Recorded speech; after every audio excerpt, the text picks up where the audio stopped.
that has thrust us together. Yeah, you're forced to like me. Yeah, this has actually worked out to be... all right, full disclosure, we've been doing this around a year now. How did you think this would go when we first met? I thought it would be harder, more difficult, because we are not in the same place, you know? It's the uphill curve. I adopted you from another guy who didn't want you anymore. Or no, I think he just changed his time or something.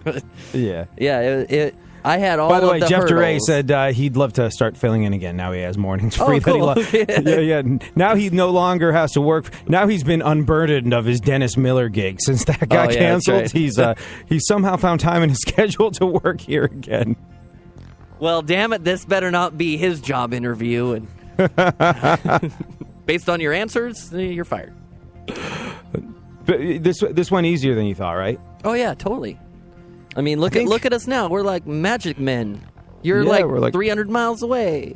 Yeah, peas and carrots. I think, you know what? I think when you were in town and you made a point of coming to meet me. That was important to me. Very important. You know, I knew that was important to you. And you know this about me now because you've been talking to me for a year. But I don't like to do stuff when I can help it. Yeah. And you were in town on a Saturday. I was like, I got to go do stuff on a Saturday, and I don't want to do it. But, you know, this guy is really decently said, let's hang out and meet. So, the first things Funkhauser ever said to me in person were, I'm a hugger.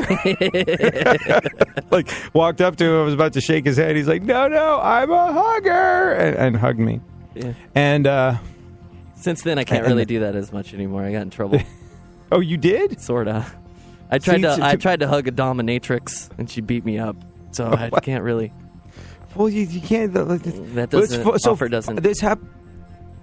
Did this happen in your other life, working in the world of adult entertainment? Yeah, like the first couple of months I was there, everybody I met, I'm a hugger, until one of them was not a hugger.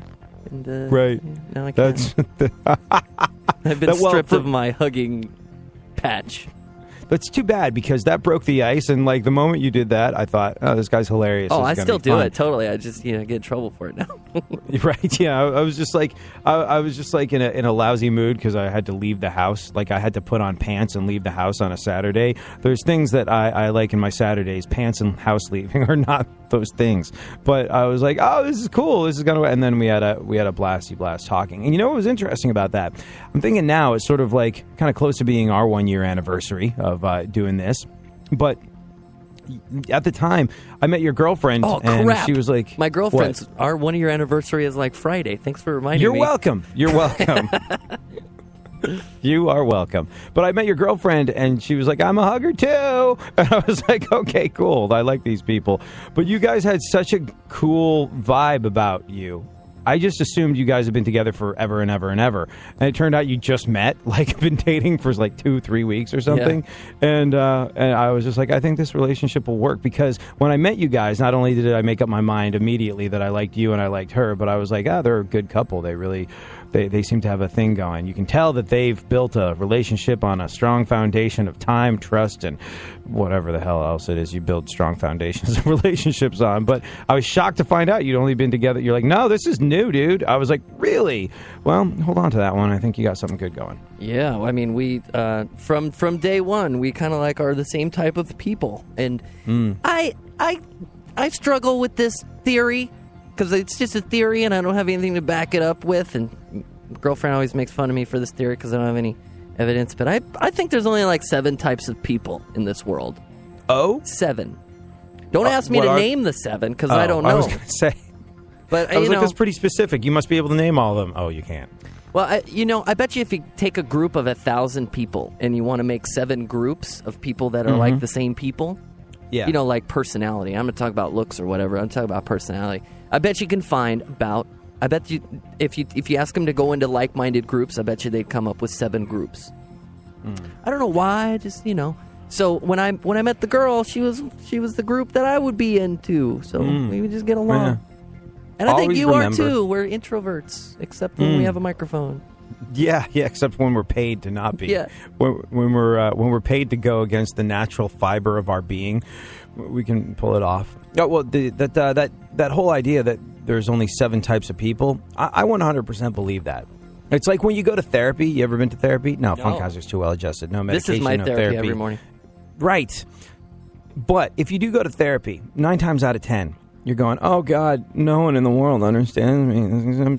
I'm so unique and troubled. And at least that's what I did when I went into therapy. And it's both comforting and depressing to find out that your shrink can whip out his textbook and be like, oh, here you are, personality type in Psychology 101. It's like there's so many people that are just like you in this world. There's millions and millions and millions of people, and you've got a lot in common with a lot of them. It's that Margaret Mead quote, always remember you are absolutely unique, just like everyone else. But, I would have Mr. Rogers was full of bleep, man. Apparently, Mr. Rogers is being blamed. Like, I love Mr. Rogers growing up, and maybe too. now I understand why. He has been blamed for creating an entitled generation of people that think they're more special than they actually are. It's just like, Mr. Rogers said, I'm special and unique just by being myself. No, you're not. You're like everybody else on the face of the planet. You're not special, not unique. You're a person. Just figure your stuff out and understand that you fit in just like everybody else does. But I still... And take off your cardigan. Right.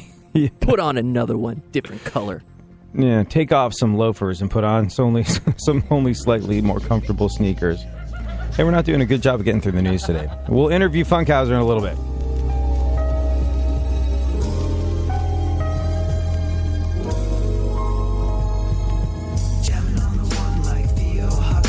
Days like this when I feel untouchable, I try and make up for all the wrongs I did by living my life like a Cosby kid. Jamming on the one like Theo and Stevie. I know it sounds crazy, but you gotta believe me. When I feel like I just can't make it through, I try to think, what would Cliff tell Theo to do? Man, sometimes it's just so hard to be a good person, to lift yourself up and try to be that better version of all the potential people that you got living in your mind. It takes more than happy chance and circumstance. You gotta decide that you're gonna keep your head up and treat people how you want to be treated. Hold doors and be polite, try not to be conceited. But sometimes, kind of sort of all the time, for some of us it's true, it's harder than anything else on earth to observe the golden rule, especially when everyone you meet seems like a freaking tool, and you get the feeling that there's a lot of chlorine in the gene pool. Sometimes I get angry, I tell everyone to bite me, especially on days when the universe is trying to spite me. And it doesn't always work, but I remember that when I can, that I learned from TV as a kid what it takes to be a better man. And days when you stay positive, that's when you're truly free. That's when you're being the best you that you could ever be. And you're jamming on the one like Theo Huxtable. Days like this when I feel untouchable, I try and make up for all the wrongs I did by living my life like a Cosby kid. Jamming on the one like Theo and Stevie. I know it sounds crazy, but you gotta believe me. When I feel like I just can't make it through, I try to think, what would Cliff tell Theo to do?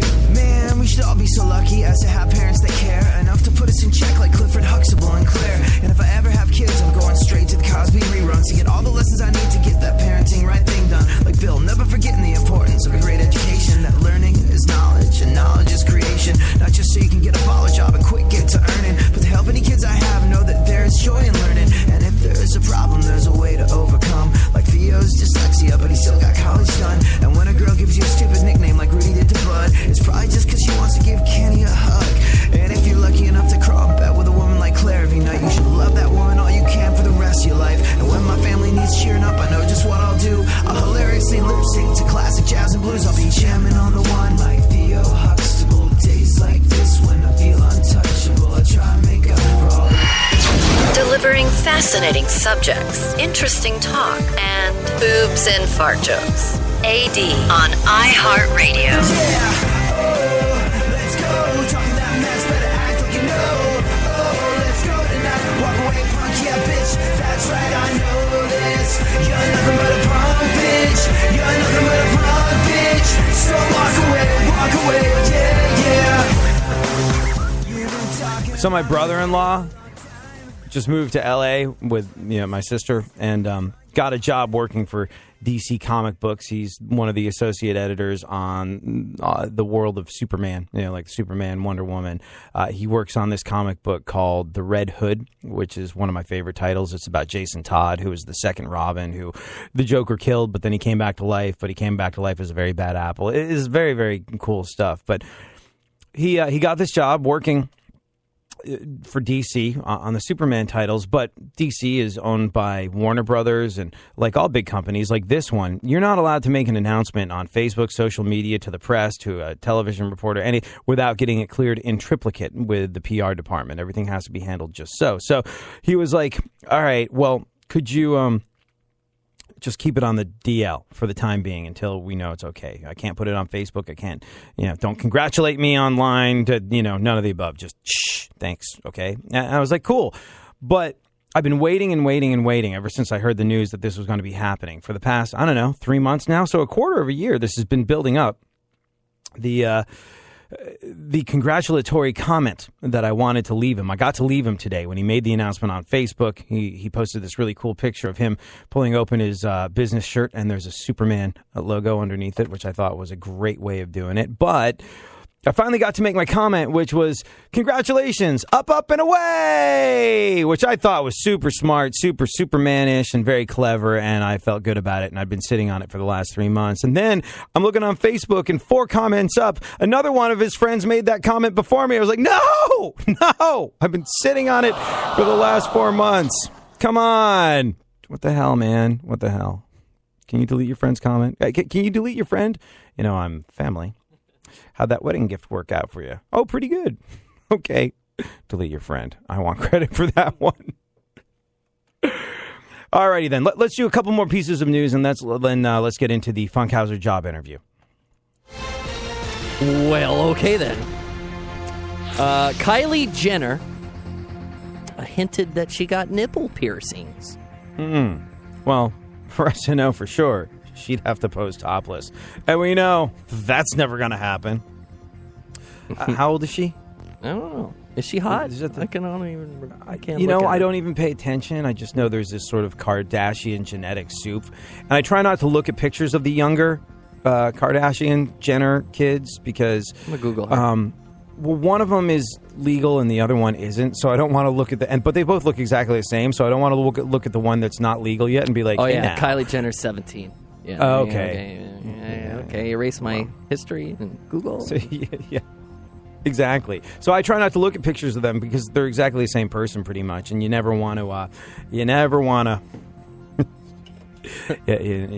to do something. Hey, we should just leave the rest of the conversation alone, shouldn't we? Put that one away for half a year, I think.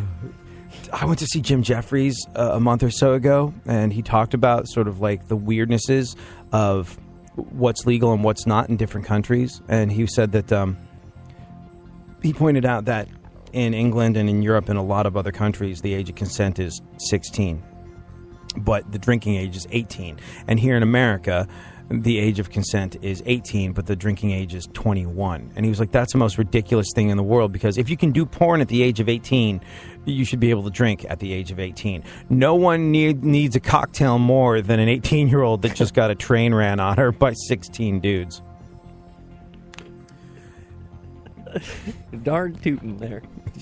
He makes a valid point. Yeah.